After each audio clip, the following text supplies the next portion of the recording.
Hello guys, welcome back to another video, and in today's video we're going through my round 20 tips. Of course, we're already up to round 20. It was a pretty good round with some close games, few thrashings, and yeah, we're already up to round 20, which is pretty exciting. The ladder's pretty even too, so let's get tipping. Last week started off at Marvel Stadium on Friday night with arguably one of the games of the year. Adelaide managed to get the job done in an upset over Essendon. This was a very good game due to its high scoring and the close margin, so credit to the Crows for getting the job done there. And yeah, that does leave some questions on the Bombers' season now. Are they starting to fall away? Well, we'll see this week against my Saints, obviously there.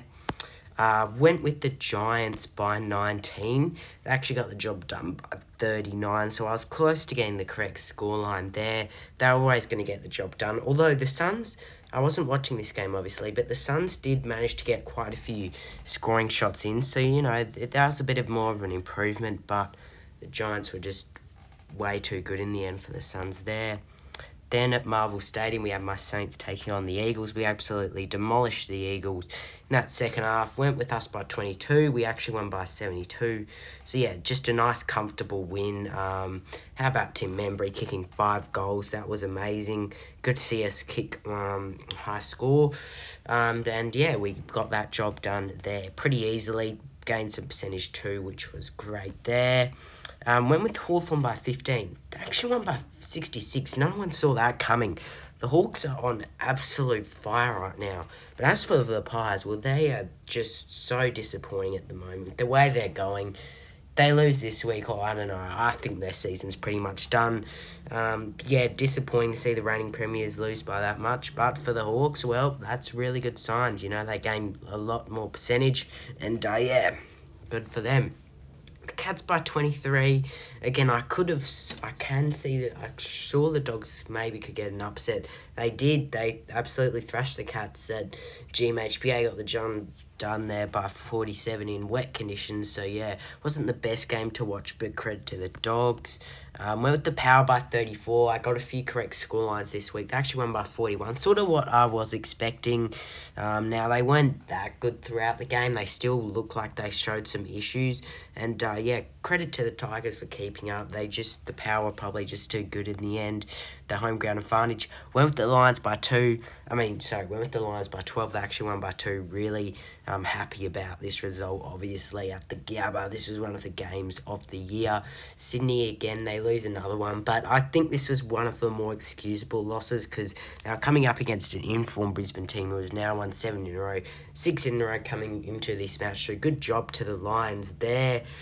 Joe Danaher started off. I think he got 4 goals. So, yeah, credit to the Lions there. Went with the D's by 17 for the upset. This is where I probably should have tipped Fremantle back at home. They absolutely put on a clinic against the D's.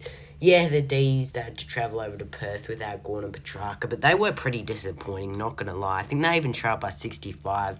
Yeah, the Dockers just really know how to play the D's well, and for the D's, that's not good because they lose quite a bit of percentage after 2 good wins. So, yeah, definitely could see the D's getting the job done there, but, you know, Freo were just way too good, so, yeah. And went with the Blues by 29. I knew this wasn't going to be a big margin for Carlton to win by. They actually won by 19. North really took it up to them. So, yeah, good job to North Melbourne there. Carlton were just a bit too good in the end, and it was a bit controversial because I thought there were some free kicks in there. Probably weren't there. North Melbourne, they probably still wouldn't have won, but this game should have actually been way much closer than it should have been. With a couple of late goals from the Blues. So, yeah, I get 6 out of 9 this week. It's much better than last week, especially with a few close results. So, hopefully I can back it up next round, even though, as you can see, went up 7 in Robiak's tipping comp. But, yeah, let's move on to round 20. And it starts off Friday night at Marvel Stadium between Port Adelaide and the Carlton Blues. Now, the Power lately have been pretty disappointing, you know. They've got a few wins on the board, but nonetheless, they're sort of having their last, 6 to 10 weeks have been pretty poor. Meanwhile, for the Blues, they had a couple of losses in a row. They haven't been in the best of form. They only ran away 19-point winners against North Melbourne at Marvel Stadium. So, they were both of these teams aren't in the best of form. That being said, this is a very even matchup. Like, the Power are actually a really good side at Marvel Stadium, and I could actually see them really getting the result here against the Blues Friday night. But for me, I'm just going to have to back in the Blues. I think that they're probably the better side. I think they'll be looking to claim that top 2 spot. Let's go with the Blues by 18 to get a victory over the pair at Marvel Stadium. And I'm going to say that Harry Mackay and Charlie Curnow combined for 8 goals. I reckon they're going to just keep kicking bags, those two. And Charlie Curnow will be looking to win his 3rd Coleman. So, I'm going to go with the Blues by 18 there Friday night. Then at the MCG, then at the G, we have Collingwood taking on Richmond. These games look like they are back in order again, but this is at the G. Now, the Tigers, they've been playing some convincing footy. They have lost their last 5 in a row, they have lost their last 5 in a row, but most of those performances have been pretty competitive. Meanwhile, for the Pies, well, they're in some really bad form. They've lost 4 in a row. That's the first time. It's their biggest losing streak under Craig McRae. 4 losses. They are just not looking like the Premiers at the moment. Probably just doesn't mean as much as it did last year. Nonetheless, this should be an easy win for the Pies. I would expect them to get back on track here, but if they don't, the Tigers could certainly win this one. But for me, the Pies are just going to be too good. I feel like they're going to respond massively. I know I've backed in Collingwood lately, and they just haven't performed up to my level. Like, I backed them in against the Bombers, backed them in against the Cats, but they've lost those 2. I'm going to back them in by 43. I know that's quite a bit, but I actually think that they'll come out, they'll prove themselves to their supporters that, they can still thrash these sides. I'm going to go with the Pies to win by 43, just to get a nice, comfortable win, gain some percentage, so they still have a chance of making the 8. Then, this should be at Metricon Stadium, I believe, because the earlier game in the year was at the Gabba. But it's Gold Coast taking on the Brisbane Lions in the Q Clash. Now, the Lions, they have won 7 in a row. They are just looking incredible at the moment. They're probably going to finish second, There's a battle probably between Carlton and Brisbane. If they win this, they'll probably overtake Carlton if they lose this week to Port Adelaide. And meanwhile for the Suns, well, they have the perfect 9-0 record at home, but they're distraught 0-9 record away. They just cannot perform. They cannot get on a plane, and they cannot travel. So that's really poor from the Suns. This is in Metricon. This is at Metricon. But this is a game I could really see them losing. You know what? I'm going to go tip Brisbane. I think this is going to be their first game they drop away from home to Gold Coast. And with them versing West Coast next week, I actually think they'll probably pick up their first away win. So, things might change a bit for the Suns. I think the Lions will just be too strong. We'll go with Brisbane by 15. I like that. To get a win at Metricon. I don't know. Brisbane just always seems to win the Q Clashes. Now, last year at Metricon, the Suns did pull off the upset. But for me, I'm just going to back in Brisbane. But I'm not sure. They're just in some really good form right now. They just bet who is arguably the premiership favourites, who might not be anymore if Brisbane do win this game. But, I think Gold Coast, they're good at home, but I just back in Brisbane a little bit more. They don't have to travel that far, the Lions. So, Brisbane by 15. Then at the G, we've got the Melbourne Demons taking on the Giants. Now, the Ds just performed really poor against the Dockers at Optus. They have been in some, relatively well form, the Ds, but for the Giants, well, they're flying at the moment. They're looking probably almost premiership favourites. Not premiership favourites, premiership contenders, I should say. They are well off premiership favourites. But I think if they do win this Giants, I would back them in to make top 4. I know it's a really close ladder. Anyone could make it. But I think that if they are starting to look like they're getting back on track. Jesse Hogan in that forward line, and with Toby Green, they are just functioning really well. That's why they're continuing to keep these big scores, as we all know. This is at the G, where the Giants don't really like this ground, the Giants. It's a bit of a bogey ground for most teams, including the Giants. So I think this is going to come down to the wire again. Last time these two sides versed in Alice Springs, the Giants got the chocolates. So this is going to be a really tough battle. But I'm going to have to back in the Giants. I know it's at the G, I just think they're the better side. So let's go with a close one. The Giants are going to win by 2. I don't know if this is an upset. I think the odds are favouring the Ds, but I reckon the Giants are going to prevail. They're going to win. They'll be looking to make top 4, the Giants. So yeah, let's back them in by 2. Then at Blundstone Arena, we have North taking on Geelong. Now, this is in Blundstone, and North have been playing some really competitive footy. They took it up to the likes of Carlton lately against Collingwood. They've had a win over the Suns. They're in some really good form, and if you excuse that Sydney game, they probably aren't going to finish at the bottom of the ladder. They could probably even they probably could actually overtake West Coast, to be fair. They keep up their good form. Meanwhile, for the Cats, well, it was pretty disappointing dropping that game by 47 points against the Bulldogs. They look like they were starting to purr again, the Cats. But, at home, it's not so much of a fortress for them anymore. But this is being played in Blundstone. And to be honest, this is where I feel like North Melbourne could beat Geelong. I can't remember the last time North have managed to knock off the Cats here. But unfortunately, I just have to go off the Cats. I know this is in Blundstone, but I believe the Cats did win their last game in Blundstone, which was a while. I'm going to go off the Cats by 14. I'm not too confident about this tip, because I could definitely see North getting the upset result, even with Geelong's outs. That's why I could see it too. But I reckon the Cats, they're just going to be too good, unfortunately. It's going to be the same old story for North, a real competitive performance, but the Cats just too strong in the end there. So yeah, Cats by 14. Then at Marvel Stadium, 2:35pm on the Saturday, we have my Saints taking on the Bombers at Marvel. Now, last time we played the Bombers got the sort of the little upset result. Looking back at it now, it's probably not an upset by 4 points. So you know what? We're going to be looking to get revenge in this game. We've just come off a comfortable victory against the Eagles by 72 points. Although we did go down with Liam Hendry being injured, obviously.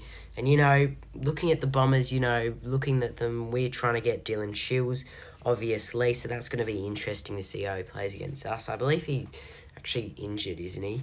But anyway, this is going to be a close game. I feel like we could definitely take it up to Western and get the upset result. I'm going to back in the Saints. I could be being biased, but, Essendon seem to always beat us, and for some reason I'm just feeling confidence. If they lose this game, the Bombers, their season is in real danger. I remember 6 weeks ago I was saying the Bombers have definitely made the 8, but you know what, just like that, boom, I would love to win this game. This would probably maybe actually end their season. Probably not, but this would definitely put doubts. I'd love to be sitting back watching AFL 360 when they're talking about the Saints upsetting the Bombers, and then they're just, talking about the Bombers and, they're not going to win a final and, they're going to fall out the 8. So I'm going to back in, you know what, we're going to go off the Saints by 4 this time. Yeah, we're going to get revenge on those Bombers, and, we're going to win by 4 points at Marvel Stadium, hopefully, there, and, hopefully we can beat the Bombers. Feeling really confident after this week's performance against the Eagles. Nice, comfortable win. So, yeah, hopefully we can get the result at Marvel. Then at the SCG, we have the Swans taking on the Bulldogs. This is going to be a really good clash. To be honest, if Sydney do lose this could be their 4th loss, and 5th loss, sorry. And I could definitely see this. I could definitely see it happening. They will probably look like they're going to go undefeated, but they've had 3 losses now ever since they've went on their 10-game win streak. So this is going to be an interesting one, although it is at the SCG, which does play into Sydney's factor. But obviously we know they did lose to Freo when they played, the Dockers a couple of weeks ago, who are sort of similar to where the Dogs are at the moment. So it's going to be interesting. Jamara Ugle-Hagan for the Dogs is in some really good form in that forward line, obviously. Still a bit questionable with the Dogs' defence. But this is going to come down to the wire, but I just got to back in the Swans. They really took it up to the Lions at the Gabba, so I think they will just get the chocolates. But I'll go with the Swans here to a 21-point win at the SCG. I feel like you just got to back in the Swans. But knowing the Dogs, they can, sometimes cause upset results. We've seen them upset the Blues. We've seen them upset the Pies when they are in some really good form. Last time they played Sydney, when Sydney were on like a 7-game win streak, they really took it up to them too. So there's absolutely no reason why the Dogs can't win this. But I just think just because it's at the SCG, I'm going to back in the Swans to get the victory there. Then at the Adelaide Oval, we have Adelaide taking on Hawthorn. Now, last time these two sides versed, the Hawks managed to get the not the upset result, the result, obviously. And the Hawks, they've won their last 9. They've won 9 out of their last 11, so they are absolutely flying. And, with the way they played against the Pies at the MCG, they didn't let Collingwood lead at one stage, They were really good, even though it was in wet conditions. Meanwhile, for the Crows, well, they've had a pretty disappointing season. They are in some not bad form, They're back at home this week. But they played really well against the Bombers. The Crows, this is actually a tough one because I think this is where this is a very losable game for Hawthorn. I'm just going to back in the Hawks, though. I know they aren't the favourites, but I reckon they'll get the result here. This is going to be a really good game to watch, but I think the Hawks will just be too strong for me. I'm going to go with the Hawks by 26 at the Adelaide Oval. It's going to be a cracking game, I think. Well, not a cracking game. It's a 26-point win to Hawthorn, but I think, the Crows... this one's a tough one to predict because I think that the Crows at home, they're just a different side, But I think I'll back in the Hawks. Then at Optus Stadium, we have Fremantle taking on the Eagles, the derby, the second derby for this year, obviously. Now, this isn't the last game of the round. Super Bru's got most of the games mucked up. Like, I know they've got the first game on the Friday night, 26th of July. They've got that game correct, but they've got a few games wrong from there on. So, anyways, we'll work around it. The Eagles were there in some pretty disappointing form. Now, obviously, they do have quite a few injuries and, they just have sacked their coach and they played pretty good against the Lions at Optus, but they just were pretty disappointing. I think it shows the gap between them and the Saints, 15th and 16th. I think it just shows that the Saints probably are much better and we shouldn't really be counting bottom 4 this year. It's more bottom 3 because that's more easy to show. I wish I could say that as a Saints fan, as we do sit in the bottom 4. Yeah, it definitely shows the gap. We're like 28% ahead of West Coast. But meanwhile for the Dockers, they're in some really good form, It's pretty much about them making top 4 because they pretty much have that top 8 secured. If they win this, which they probably will, I think top 6 is almost a lock for Fremantle here. But the way this season's playing out, you just never know. Now, obviously, last time these two sides versed in the derby, the Eagles did absolutely thrash the Dockers. This is going to be the complete opposite way round. The Dockers are going to get a massive victory in the derby by 51 points, and they're going to win this easily. Derby number 2, derby number 59, and So those are my picks this week. I went with Carlton by 18, Collingwood by 43, Brisbane by 15, Giants by 2, the Cats by 14, the Saints by 4, Sydney by 21, Hawthorn by 26, and Freo by 51. If you did enjoy this video, please do like and subscribe, and we'll see you guys in the next video. See ya.